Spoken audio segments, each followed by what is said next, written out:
could have your attention is a quadruple Olympic gold medalist, a 7-time world champion. Just wait to get everyone's attention. Yeah, it's a bit of a... So yes, our next guest, a quadruple Olympic gold medalist, a 7-time world champ, the assistant director of player development at the Leafs, and most recently, a Hockey Hall of Famer. Last night, yes. Thank you. Yep. Yeah, Standing thanks. on. Oh, well, that's not necessary. Thanks. All right. Thank you, guys. If you haven't already, I highly recommend that you go online and watch Hayley Wickenheiser's speech from last night, because what she spoke about was her humble beginnings growing up in Saskatchewan, wanting to play hockey, and that the opportunities she kind of had to make for herself, whether it was sleeping and getting changed in a closet because there wasn't an area for the girls to do either, to where she is now in the Hockey Hall of Fame. So here's Hayley in conversation with Brian. Congratulations, first off. That was pretty cool last night. Yeah, thanks, Brian. No, it was And great. you might have saved a marriage last night. Yeah. Maybe for those of you that haven't seen, Václav Nedemansky spoke, he spoke before me, but he was sitting beside me, and I was listening to his speech, and at the end of the speech, I thought to myself, oh my God, he just forgot to thank his wife. And the whole weekend, he only brought one person with him for the Hall of Fame. All of us had entourages, and it was just Václav and his wife, Marcella. And I was like, oh my goodness. And then I wondered how it was going to go, like, beside me, and he sat down, and she was like a little upset, and then he realized, and he went, oh my God. And I could just feel, and then Guy Carbonneau was speaking, and he couldn't even focus on Guy's speech because he was just like, oh, I forgot my kids, my wife, and my national team, which are probably the three things that you should thank when you go. So The national team, he could have left off. yeah, he but- could have left that off. But anyway, so I said, I'm going to call you up so that and I asked him, I said, how long have you been married? Because it was like 6 months. I was like, oh, okay, forget it. But he said 22 years. And I asked him if she fled with him. And he said that she actually left the country with him as well. So he was devastated. So I'm glad that he could get up there and do that. So Hayley interrupted her speech and brought him up. I saw him afterwards, and he was very grateful. So Yeah, no, it's good. Yeah. Okay, so August 12th, birthday, right? Yeah. Who else shares your birthday? Oh, no. I don't know. Tsar Alexander I, Cecil B. DeMille, the famous film producer, director, and Jane Wyatt, the famous actress. Okay. I did not know that. See? That's how I start every interview. Oh, okay. People should know at least one famous person that shares their birthday, but you don't. No, I don't. That's okay. All Sorry. right, so you told a great story last night, and we'll come back to that in a second, but I am sitting with the greatest female hockey player that ever walked on this planet. Well, That's thank what I you, think. Brian. And take out the label female, one of the greatest hockey players that ever Well, lived. thank you, Brian. Yeah. Yeah. So I started to list all this stuff when I was doing my research, but we only have a half an hour. I can't go through them all. So of your 4 golds, 4 gold medals at the Olympics, and you were MVP of the tournament twice, what was your favorite one? Is it the first one, the last, like? Probably Salt Lake, and then Vancouver, I suppose, being in Canada. But Salt Lake was special because it was, as you know, it was a really tough time. It was September 11th happened. One of the American players, her father was killed in the World Trade Center. The U.S. is our greatest rival. We lost every game to them going into the final. And the men's team, Wayne, was in a battle with the world. And so we all felt like we were sort of in this thing together. And we had 32 minutes shorthanded in that game. So as a pure hockey game, to spend 32 minutes shorthanded killing penalties, it was really tough. But that's the one that I think emotionally was just sort of the biggest win ever. And then being able to win a gold medal in Vancouver, in your home country, is something that very few athletes get to do in their career. And something else cool happened in Vancouver. Did the oath? Yeah. So you're talking about, yeah, I got to do the oath in the opening ceremonies. I mean, I've been in quite a few of them, but to stand in front of the world and your nation and do the oath was pretty special as well. So for the people who don't know, the Olympic oath, and they pick one star athlete to do it, and you Yeah. were the athlete? I was the athlete, yeah. So you stand up and you grab the Olympic flag and you speak the IOC Olympic oath in representative of all the athletes of the world. So, yeah, when I got that call from John Furlong, that was a pretty cool moment. That was amazing. I was there. Yeah. That was when our team lost the gold medal to the Canadian team after the Canadian referee kicked the puck to Jerome McGinley. But I'm over that. I've forgotten that. I mean, Yeah. okay, so little known fact. Tell us about Sydney. Sidney Crosby? No, tell us about your Olympic participation. Oh, Sydney, the Summer Olympics. See, little known fact. Summer Olympian as well. Most people Yeah. don't know this. Yeah, I played softball. So I grew up in Saskatchewan. It was hockey in the winter, softball in the summer. We didn't play hockey year round, so we did a lot of different sports. And I actually thought I'd go to the softball Olympics first because it was the '96 Olympics in Atlanta. I used to watch the Great American team with Lisa Fernandez was a pitcher out of UCLA, and nobody could ever hit off her. And I dreamed that, okay, I'm going to get a hit off her someday. And I eventually I made the Olympic team for 2000, went to Sydney. We didn't perform very well there, but it was interesting because I went from a sport like hockey where we're expected to win gold, like there's no silver medal, to a sport in softball. In Canada, the mentality was, well, we're just sort of happy to be here. And I was like, no, we're not. We're not happy to be here. We're here. We're going to win. And so I think the mentality has changed, and now the women's game they took it out of the Olympics. It's back in the Olympics for Tokyo, and I think the Canadian team will actually be a real contender for a medal, which is great to see. And the Americans are dominant with the Australians and the Japanese always. Yeah, it's just another day in your life to be a Summer Olympian as well as a 5-time Winter Olympian. Yeah, that's the Hayley Wickenheiser's life. I think I've accomplished some great things, and I'm embarrassed when I compare my resume to yours. So, talk about playing in the men's league in Finland. First woman to do it, first woman to score a goal.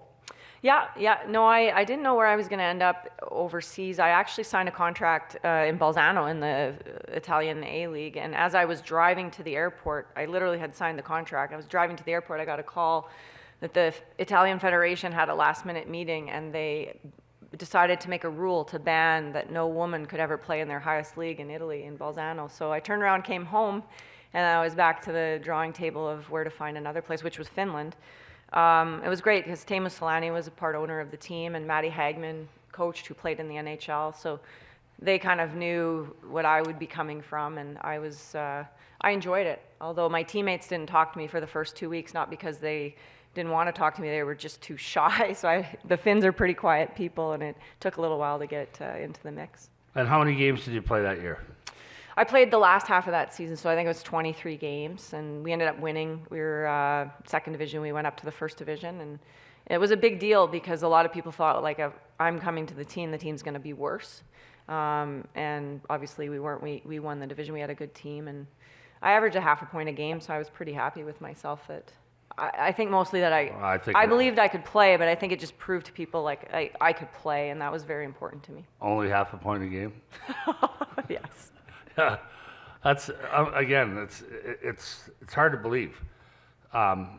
Your job with the Toronto Maple Leafs, first woman in an assistant player development role. Yeah. Tell us what you do. Yeah. So my role, I can be doing anything on any given day. We've got prospects in junior hockey that I may be working with on the ice or visiting with them off the ice, and then I spend most of my time in Toronto between the Marlies and the Leafs.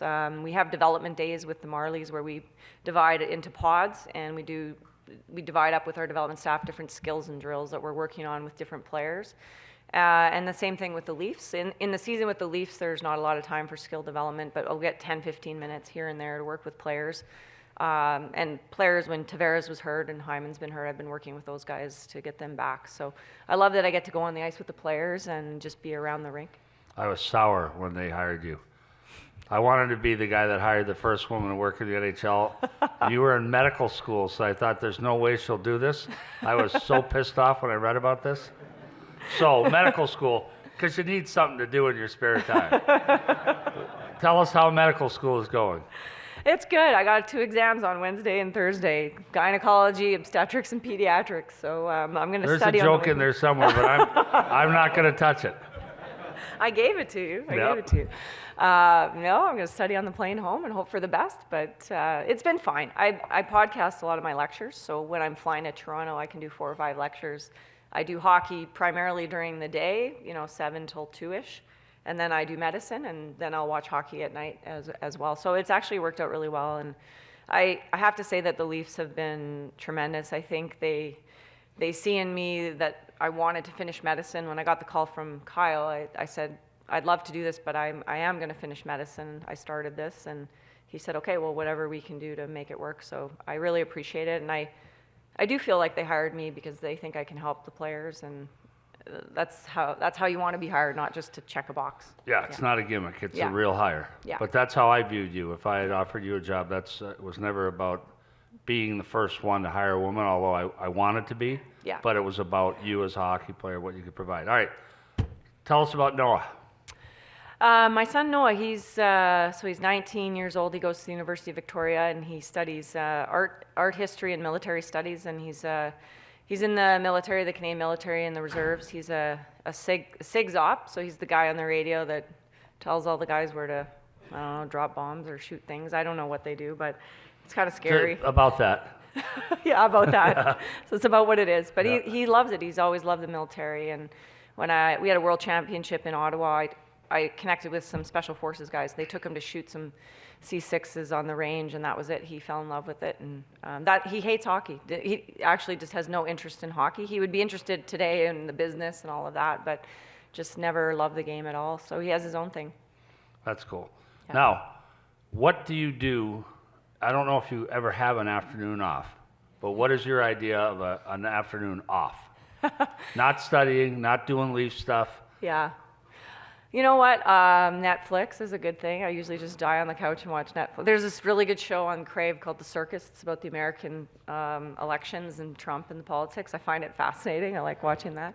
And I love to road ride and train. So I said there's 2 things that I wasn't going to sacrifice when I did medicine, which was my sleep and my fitness and health. And I do both of those things every day. I get enough of both of those things.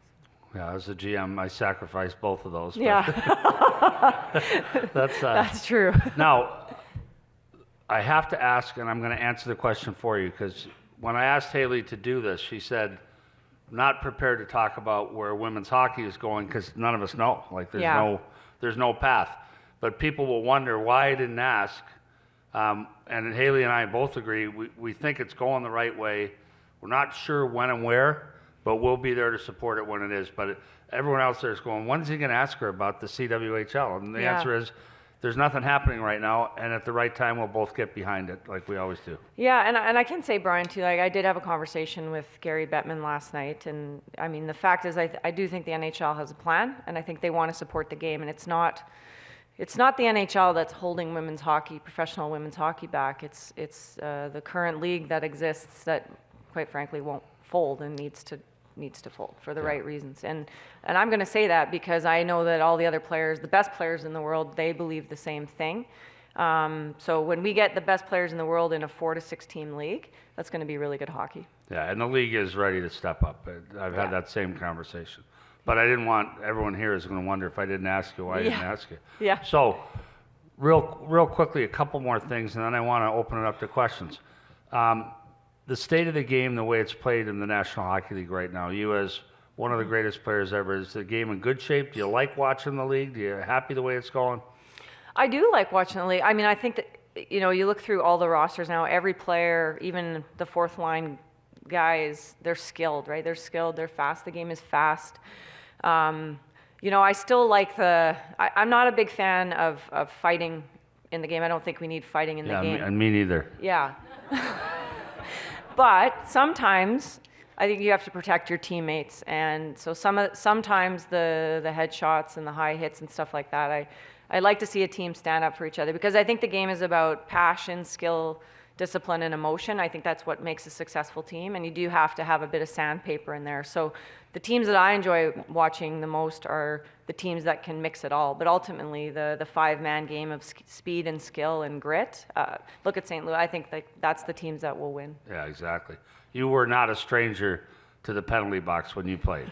No, I wasn't. A little known fact about our Hall of Famer, she had a little goon streak in her. This is my reason, is because early in my career, every time I bumped into someone, they'd fall down and I'd get a penalty. So if there was hitting, I'd have no penalty minutes. This so, is such you know. bullshit. I loved how you played. You played hard. It was good. I was reading something. Cami Granato said that I was the only person that, we wear cages, so you don't really get cut. But I remember we went head to head in front of the net once, and I put her in a headlock, and I smashed her face into the ice as hard as I could. And the metal went right through, and she ended up having to get stitches. So, yeah, we had some good battles with the Americans, for sure. Okay, on that note, if anyone has a question, come on up, and I'll ask one more question while we get our folks ready here. So, favorite memory, I asked you about your favorite Olympics. Now you're looking back on this wonderful hockey career, which has many chapters yet to be written. What's your favorite moment that you've had in the game to this point in time? Oh, man. You can't say birth of my son. No, That's too cheesy. That's cheesy. Carrying the flag in for Canada, that was a moment, but it gets over in 20 seconds. I think in Vancouver, like when we won gold, and in other Olympics, I never took the time to it was like, let's get off the ice and start having champagne and cigar. Let's start partying with the team. Like I always wanted to get in the room really fast. So there's two moments. In Salt Lake City, when we won the gold medal, I idolized Gretzky and the Oilers of the 80s when I grew up. We won, and I walked back to our dressing room. I was the first player in the room because I just wanted to get in the room and celebrate. And I opened the door, and there's Wayne Gretzky and Kevin Lowe standing there. And I thought, a little girl from Saskatchewan, I love those guys. And there they were cheering for us. And then there was Pat Quinn standing there with tears coming down his face. And it was just so strange to see that. The second moment was in Vancouver, winning the gold medal in our country. I remember I just skated around the rink, and I just wanted to look in the crowd and see the fans and the type of people that came to our game, and then walking out into the streets after. And, that was a moment for sure. Amazing. Okay, questions, folks? Identify yourself, please, and fire away. Hey guys, my name's Rob Gignac. I'm a first-year student at Georgian College. Hayley, you work with the Toronto Maple Leafs. Do you have any tips for any women that are growing in the sport? Any tips on how to get employment in a male-predominated field like hockey? Yeah, well, thanks for the question, Rob. So I guess it depends, what area you want to go into. I'll speak from hockey specific. If you want to work in hockey, then you have to know the game, and you have to be, I think, somewhat confident. For me, when I walk into a room, my whole life I've walked into a room mostly of men. So when I'm in training camp and I'm in the dressing room and Babs is in there and he's yelling at everyone and giving me a hard time, you got to be comfortable that you can give it right back to them, and you can feel good in your own skin regardless. And you have to work hard. You got to put in the time. You have to be a student of the game. You have to understand hockey, and you have to be able to do the job well. On the business side, I think it's the same thing. I think a lot of women will shrink down instead of sort of going head to head and shoulders back, and and feel comfortable in what you know. And I think the smartest people in the game, like Brian and the leaders that are truly the leaders in the game of hockey, they understand that there's not just women, but there's many voices, and challenging each other's opinions actually makes a team better. To be able to agree to disagree and carry on, it actually helps with the culture of the team. So it's not easy, and I would say don't quit. I mean, I actually never thought I would work in hockey when I retired. I thought, okay, I'll just do medicine, that'll be it. And Yeah, I'll just do medicine. Yeah. well, I would have loved to be in I'll hockey. just be a diplomat to some foreign country, or practice medicine, or Jesus Christ, Hayley. This is bad for my ego. This is bad. All right, thank you, Hayley. Yeah, I know, so for okay. the women in the room, remember, Yeah. what's unique about Hayley's position is she's on the talent side. Yeah. All right, so what we call a talent side: find the players, train the players, coach the players, trade them, sign free agents. And that's where women have yet to make a significant impact in pro sports across the board. There's been inroads, but we need more women on the talent side.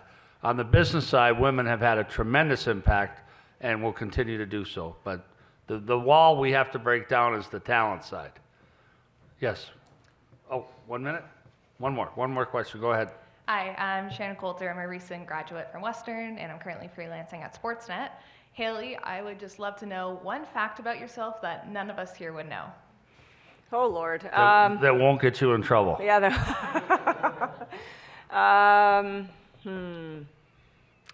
A fact that no one in here would know. I don't know. How about your favorite vacation destination? No one will know that. Yeah, that's right. I love Turks and Caicos. It's a great There spot. you go. Yeah, Bora Bora. Funny story though. After the Olympics in Salt Lake in 2002, we got in some trouble for the girls smoking the cigars and having champagne. And we were on the bus going to our party, and Bob Nicholson was the president of Hockey Canada. He called me and said, You have to go to the media right now and apologize. Like, they're going crazy about Poulin was our youngest player under 18 and I said, Bob, we just won a gold medal in our own country. Like, go Lighten away. up. And I hung up on him.